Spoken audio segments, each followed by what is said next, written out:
What happens when a woman is the one writing the checks in venture capital?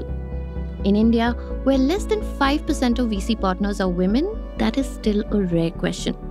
But it is exactly the one that Archana Jagirdar has been answering since she founded Rukum Capital back in 2019. As the founder, she is a part of the tiny fraction of women who decides which brands and which visions of India's future get funded. In the last 5-6 years, her firm has backed companies like Sleepy Owl, Burger Singh, Pilgrim, and Biko. Each of these bets tells a story about how India's middle class eats, shops, and dreams bigger. So, in today's episode, we talk about the power of writing checks, why copying Silicon Valley does not always work in India, and what changes when more women sit at the decision-making table. Archana is going to tell us all about what she thinks about founders, culture, and risk, and why building trust may be the ultimate differentiator for Indian startups.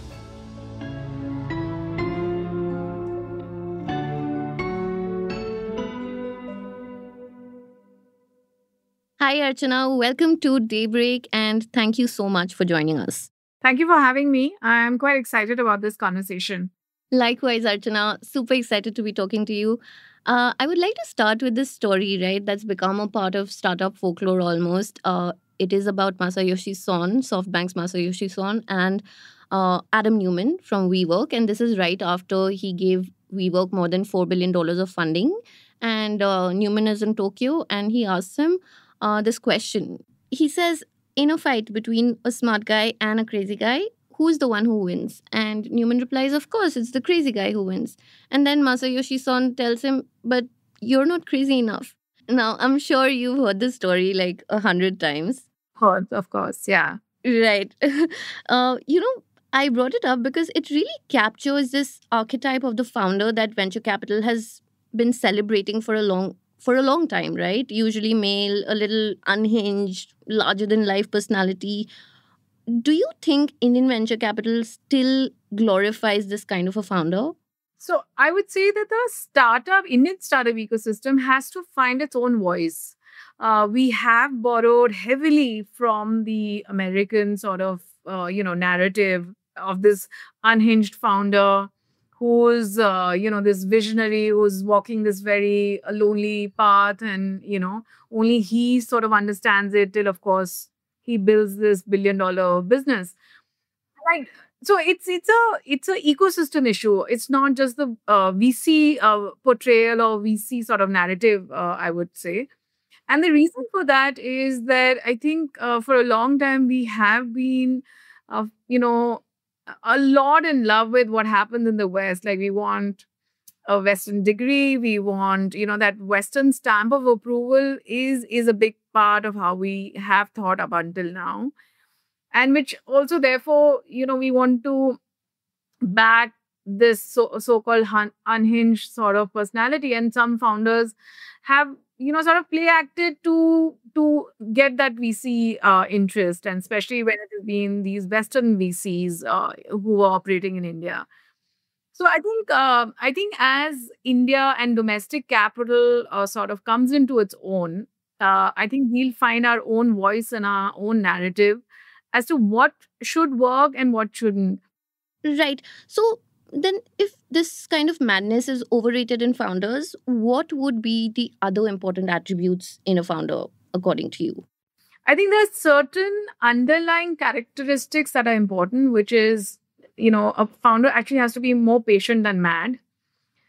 And patience and madness sometimes can be two sides of the same coin, in the sense that, when the data, the environment is loaded against you, then you need a certain kind of madness to still continue, to still believe in your idea, in the face of what looks like reality. Uh, but also, along with patience, you need incredible amount of focus and hard work, which again, maybe one, if one was to put it succinctly, it may be called madness. It may be called, because it does require incredible amount of hard work. Again, in the face of great obstacles and sort of, in what looks like a very difficult journey and a difficult dream to fulfill.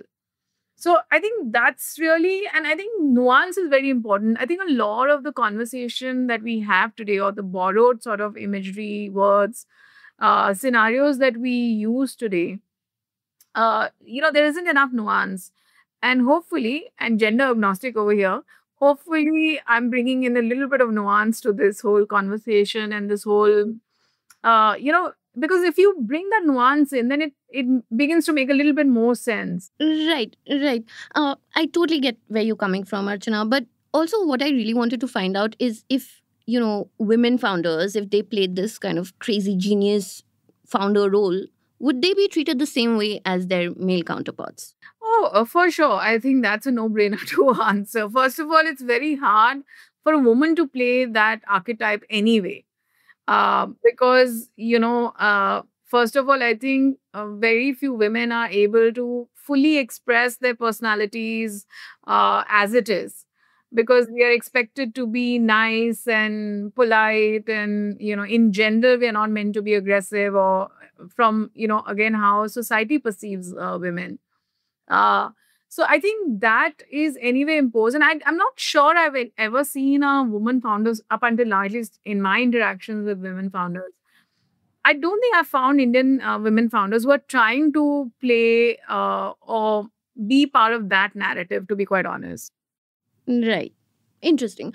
Okay, Archana, I want to dig a little deeper into, power play and perspective. For an outsider, it does seem like, founders are the ones who dominate the startup narrative, right? It is their faces on magazine covers. They are the ones who are being idolized. But actually, the real power sits with VCs, no? Because in the end, you're the one who's deciding which stories are getting written. And that is a massive responsibility. So, my question is, as the one who's writing the checks, what do you make of this sort of responsibility? Yeah, there's no two ways about it. I think VC is really a people's business, and it's really a platform. I think most people see it as an asymmetry of power between founder and investor, but really we have a two-sided fiduciary responsibility. I mean, we have fiduciary responsibility to our LPs, and of course fiduciary responsibility to the founders that we invest behind. And I don't think that VCs have the power to write and tell the stories, because I think great founders will find their way to tell their stories, and they will build those businesses whether they get risk capital. And in a sense, a great startup is like a cat with nine lives. So even if, yeah, it's a fact, because let's say you don't get capital at an early stage, that doesn't mean that the story is over for you. I mean, you may sort of have to struggle a lot longer and a lot harder, but it by no means means that their fate is sealed. So I think great founders write their own stories, and I think a VC is incidental to that story sometimes. In other cases where we do end up writing the checks, I think the story is still, I think the startup founders write it, and I think there's a symbiotic relationship. I would not say that it's a completely one-sided or asymmetric sort of power equation between founders and investors, because we exist because of founders, and founders need us at different stages in different ways. Um, but the job of a great founder is to find solutions to every problem, including capital. Got it. Okay, on a more practical level, like say for example, when you're meeting a founder, what are the things that you look for that are not in the pitch deck or things that are beyond the pitch deck? So actually, I don't look at a pitch deck at all, and it's not to say that I'm lazy or I don't have the time to look at a pitch deck, but it's deliberate, because a founder should be able to talk about any aspect of the business, not just something that has been predetermined and pre-decided to put on a slide. If a founder is unable to talk about their business beyond what is on their slides, it worries me a lot. A founder should be able to breathe, eat, sleep, talk, about every part of the business. And when I say that, what I'm not saying is that they have to answer every question correctly. It's not a multiple, it's not a competitive exam where you have to sort of pass with 60% or whatever the pass rate is. It's more about how much have you thought about the problem you're trying to solve, the product that you're build or building, and the your go-to-market strategy. It can't be something that somebody else has fed you, which unfortunately does happen in the startup ecosystem. You will have some advisor, somebody, trying to tell you, Acha, do it this way, and you will get your investment. So what I look for is the founder's ability to continue in absence of funding, because we are still a pretty capital scarce country when it comes to risk capital. So not every founder is going to get capital exactly at the time that they need it. So a founder's ability to problem solve is a founder's greatest, I would say, greatest attribute that I look for. Okay, so let's take the example of Biko, right? One of the companies that Rukum Capital has invested in. For listeners, Biko is an eco friendly home and personal care company. Archana, what was it about the company that stood out to you? So I have a little bit of a contrarian way of thinking. So I try not to follow trends madly. And eco for me was that sort of contrarian bet. So they were building in the home care category, which was not trending, or it was not, every investor was not chasing that category at that point. So that was one. And I thought that it was a no brainer that as people became more conscious, about many other things in their homes, this would be something that they would want to relook at, and how they use everyday sort of products in their home. Now, the other problem with this category is that if you don't start building a brand quickly, it can very very easily be commoditized, and therefore you don't get the sort of brand trust and the brand love, which allows you to charge a premium. So what the B co-founders, I think, did very very smartly, I think they moved very quickly, and they understood that they had to start the brand sort of conversation, not just performance marketing, which I think was a big problem. And it's still, I find, a big problem in the overall consumer startup ecosystem. Founders spend too much time thinking about performance marketing in the beginning, and not enough about brand from day one. And these founders had started thinking about brand very, very early, even though they had raised a very small round at that point. So they understood that. Second is they also understood that despite the whole sustainability, better for you sort of products that they were building, the consumer's appetite to pay too much extra from what they were already paying, may not sort of work. So they didn't overprice themselves. And I think that was very, very important. And the third thing they understood, of course, is, new product development and what categories to go after very early on. So they understood the wedge through which they could get into homes. So garbage bags may seem like such a commoditized space and not a worthy of a startup too, but it was an easy access into a household's grocery list, right? There isn't too much friction to change your garbage bag vendor, and if it's better for you, it becomes easier. And then you get to the higher value sort of products where the consumer may want efficacy and trust much before they're willing to sort of change their brands or the existing products that they're using. So I think this understanding, and of course this hunger to scale sustainably, but at the same time, of course, understanding that if you don't own your space, somebody else, including the legacy guys, can come in and own it. And those attributes they exhibited very early on in our association. So, and that's what led us to back them. It's very interesting what you said about, getting access into a household's grocery list, because that is kind of exactly how it worked for me. So I use Biko's products too. And I started with the toilet paper because it said that the paper was unbleached, right? And I liked it. Then I tried their laundry detergent. I liked that too. And then slowly I realized I started using a lot of more products from their range. So yeah, that makes sense. So that's the whole, you've got to understand your consumer psyche. So again, a good founder is somebody who understands the human condition more than actually, building the perfect product, because it's what will get somebody to notice you, buy you, keep you in your, whatever shopping list, and with great frequency. Yeah, for sure. And actually, that brings me to another thing that I really find fascinating and I've been wanting to ask you.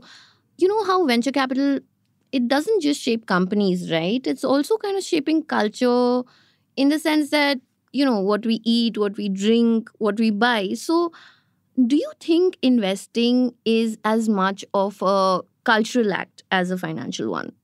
I think that's a very good and interesting question, and nobody's asked me that question before. Uh, yes, I think it is a act of shift in culture. I think our jobs as an investor is to spot the change, that is the cultural shift that is happening. We don't actually shift cultures.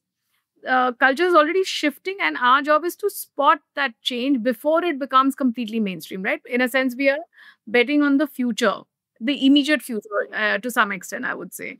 uh, so yeah, we do play a role there, and I think that's actually where this business is much more important than just being a sort of a financial product. Because if these early companies were not to get the capital and therefore wouldn't exist, I think a lot of how we live and consume today would look a bit different. Hmm. Hmm. So, earlier, Archana, you mentioned how you consider yourself to be a bit of a contrarian in terms of trends, right? Now, one of the biggest critiques of venture capital right now is that a lot of venture money in India today is just chasing the same trendy ideas, food delivery, quick commerce, D2C brands, instead of actually funding innovation that might solve bigger public good related problems, right? Do you think this is a fair critique? And also, when you're evaluating a company, how do you tell if it is just a short lived trend or it is something that has staying power? I think it's important to understand what is it that venture capital can do and cannot do. So venture capital, by the very nature of how it's structured, it's tenure based. It's not evergreen capital, right? So tenure can be anywhere from 5 to 10 years. I mean, that's typically, so in the US, you can run a 5 year fund. In India, that's not practical because we are a much more shallow market compared to the US. Um, so if you look at it very, very logically and dispassionately, like in 10 years, where I have to raise my capital, deploy the capital, and then, of course, exit. So you're really looking at maybe less than a 7 year window to be able to do all of that. Now, great innovation doesn't happen in 7 to 10 years. Let's also be quite honest about it. If you look at R&D spends of our big technology companies, I mean, they're minuscule compared to the R&D spends of their counterparts in the US or China. So, great real innovation requires two, three things. It requires incredible amount of capital, which can be written off. Uh, it's not a capital that has to have a return on it, right? So that means it has to be off a balance sheet. It cannot be out of risk capital. Second is sometimes it requires policy change, or often it requires policy change, not sometimes. So if you look at EVs, for example, now you look at how many things have to come together. So policy has to come together, which is, in most countries there are tax breaks, including in our country, uh, to buying a EV. Now that's a policy level piece, right?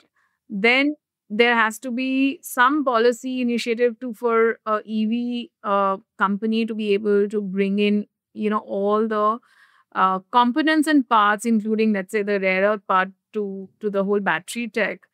Uh, so again, that's a policy level and almost a geopolitical sort of piece. It's not something a startup or a VC can solve for. And then there's the entire infrastructure around it, which is charging. Uh, Now you look at it logically. You tell me which VC and what kind of capital would it require to do all of these things. Fair. Yeah, I agree with you. Even the rare earth crisis and India's relations with China is a good example of this, right? EV production in July almost came to a standstill because of this. Exactly. Yeah. Okay. So I want to ask you about something else that you keep bringing up in a lot of your interviews, which is the issue of consumer trust, right? And it is something that is very hard to crack, especially in a country like India. Can you unpack this for us? And how do you think, how do you know as a VC whether a founder can really earn consumer trust? It goes back to what I said, that I don't look at a deck and I prefer to have a conversation with a founder. Because if a founder has spent time thinking about it, uh, and it, of course, it will be staged, because, you do certain things at a particular stage of when you're building a company ground up. And it may not happen, or it may not be in full public view from day one, but there are certain things that a founder has to do from day one, literally when they're designing and thinking about the product that they're going to bring to the market. And that comes through the conversation. So, I mean, one of the examples that we discussed was Beeco. And like I said, Beeco worked on the brand promise from very early on. And I do think it's important that a founder works on the brand promise. What does a brand stand for? And that's not a lot of founders, consumer founders in India make the mistake of thinking that a functional attribute of the product is what will lead to brand trust. Whereas it's the emotional connect a brand has with the consumer that is brand trust. It's not the functional attribute. The more you have to talk about the functionality of your product or the price of your product, you're losing the brand trust. Then it's a much more a transactional transaction between the consumer and the product. So, I'd gone to Goa to some person's house. These people I didn't know, and they had Beeco tissue paper, and they say, "Oh, we love the product." Um, so when you get that natural feedback from consumers accidentally, not because you were looking out for that kind of input or feedback, you know that there's a stickiness that the product has already created, and with all its imperfections. So all startups are imperfect, right? I mean, there are many things that are not perfectly polished. It's not the best, let's say, packaging, or they've not, of course, cracked all the distribution points where your consumer can possibly be. So, within your imperfections, when a consumer wants to still be with you and pay you the price that you're asking, you're not a discount led brand. That means you build a brand. But if you are constantly running BOGO, you're constantly on a 30-40% off, and that is what is driving your sort of sales numbers, then you're not a brand. Yeah, it reminds me of all these D2C beauty brands, right, that have been mushrooming in the last couple of years. And now I see a lot of them, especially on Instagram, offering insane discounts like buy one, get three free or something. Why do you think this is happening? Is it the same reason?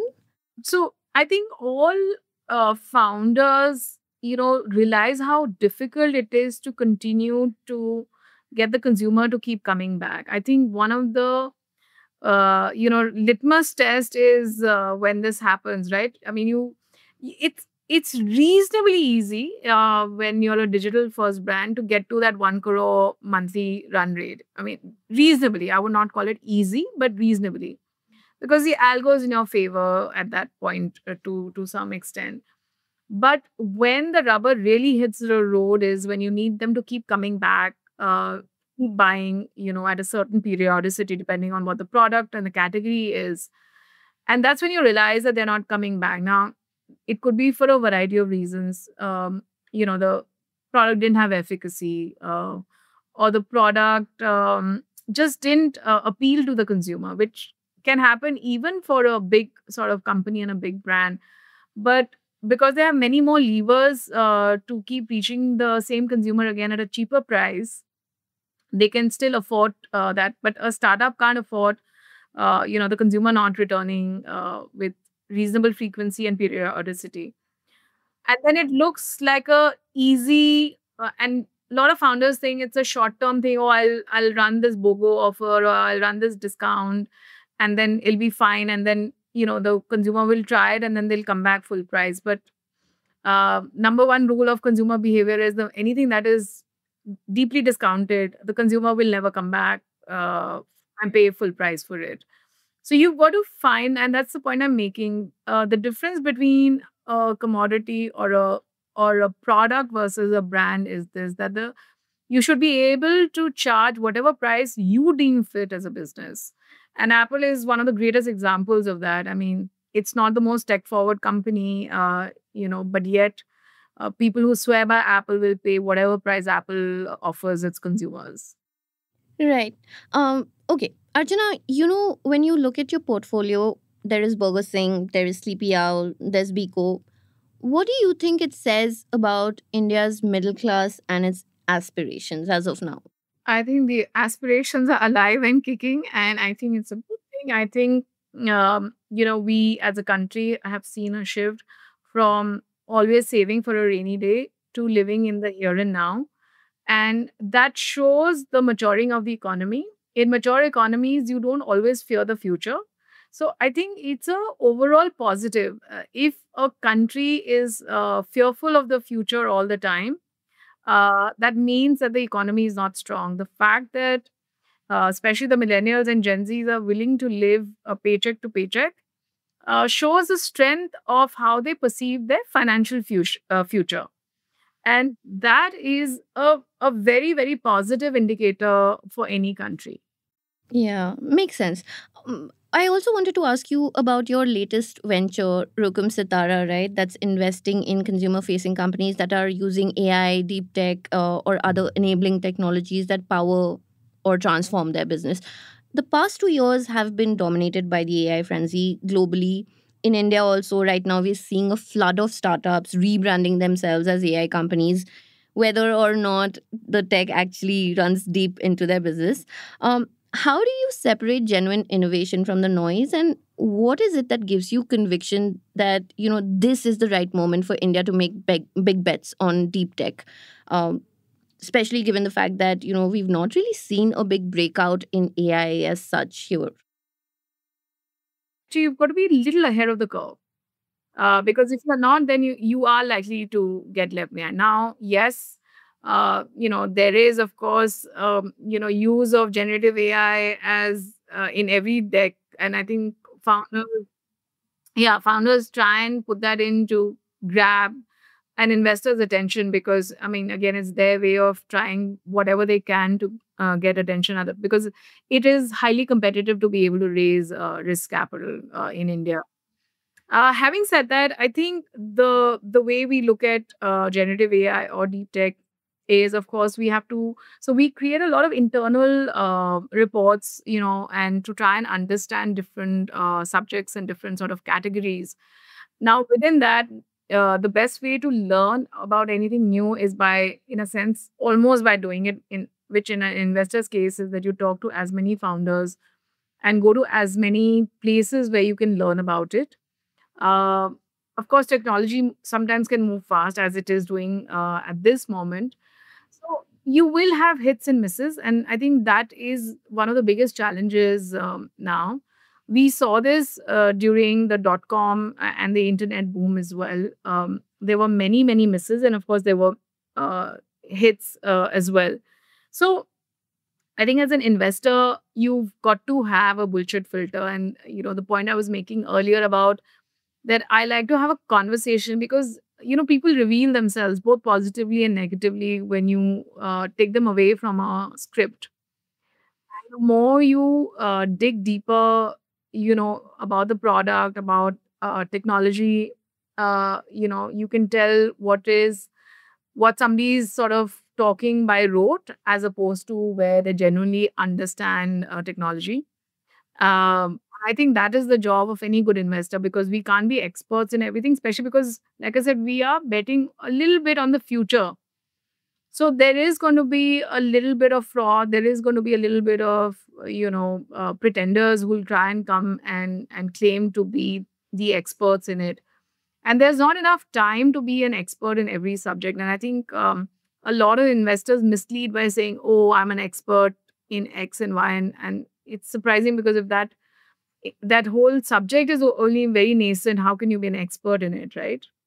So you have to be able to prod and poke enough to get the founder to a point where the founder really showcases himself or herself as somebody who understands the technology part of it enough. Because if the founder is using a lot of jargon and is trying to explain things in a superficial manner, and I'm saying it's very similar to the job that you do as well, right? I mean, when you're having a conversation on different subjects, it's impossible for anyone to be an expert on every subject, right?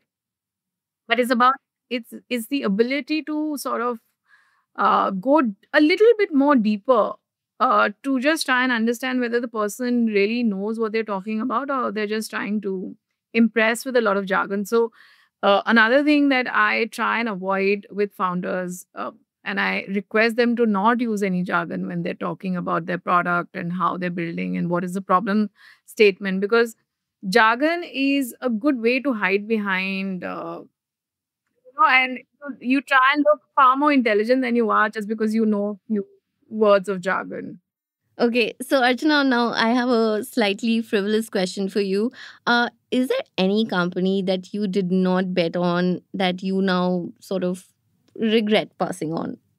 So, our ecosystem is not that sort of mature where I can say that I passed on something and it's become such a huge success that I now regret it. What I do regret is that I, didn't have that kind of capital to back Q-commerce, because I really think it's a great innovation for our times and for our country. Um, and I'm truly, truly fascinated by how that has got built out. I wasn't investing when urban companies started. I would have liked to have. So these are not companies I missed. I just wasn't in the game at that time. Uh, and I think as an investor, to have a anti portfolio and to have regret, I think the cycle has to play out fully. The cycle hasn't played out itself yet. Fair. Okay. Archana, my last question for you. I know you said that you are gender agnostic, and I totally get that. You want to be seen as a successful professional, irrespective of your gender. But, considering how only 5% of VCs in India are women, I do feel like looking at the gender angle is important. It's important, to talk about the experience of gender, right? So, as somebody who is one of the few women that's a part of this 5% who is writing the checks for startups, what is that one shift that you hope to see in the kind of companies that are built and grow in India if more women held this seat?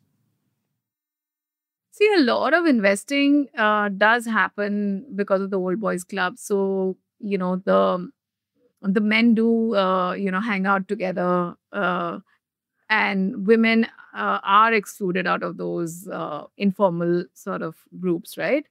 Um, so some of the FOMO that you're talking about, or that momentum investing that is happening in India, which I think is unfortunate, because then a lot of deserving founders who are not part of that momentum investing little charm circle get deprived of risk capital. So I think if there were more women who enter and become GPs and become investors, I mean, my hope is that women will not mirror the way men are investing in India, and have independent point of view and have the ability to stick to their conviction and stick to their guns a lot more, and that will broaden the pool of risk capital being available for far more deserving sort of founders than it is right now.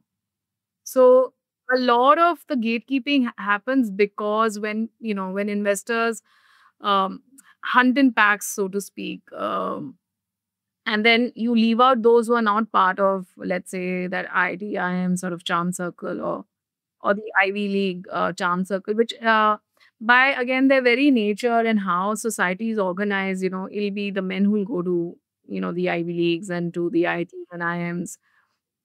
So therefore, it also gets segregated on the basis of gender, to some extent.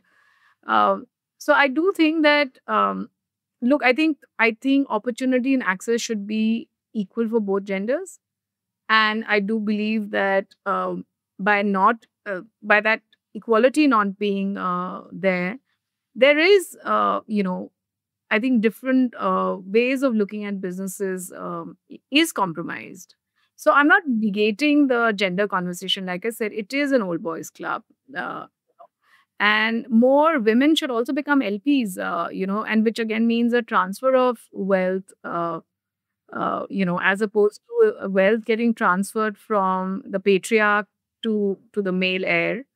It needs to be passed on to women heirs as well. So I do think that it's important that women become LPs and not just GPs. And when those shifts do happen, this perception that men are better with money has to change.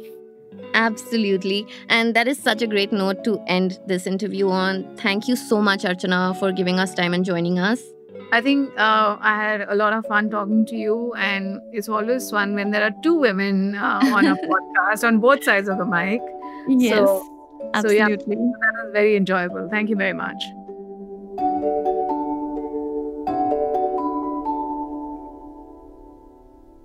Daybreak is produced from the newsroom of The Ken, India's first subscriber-focused business news platform.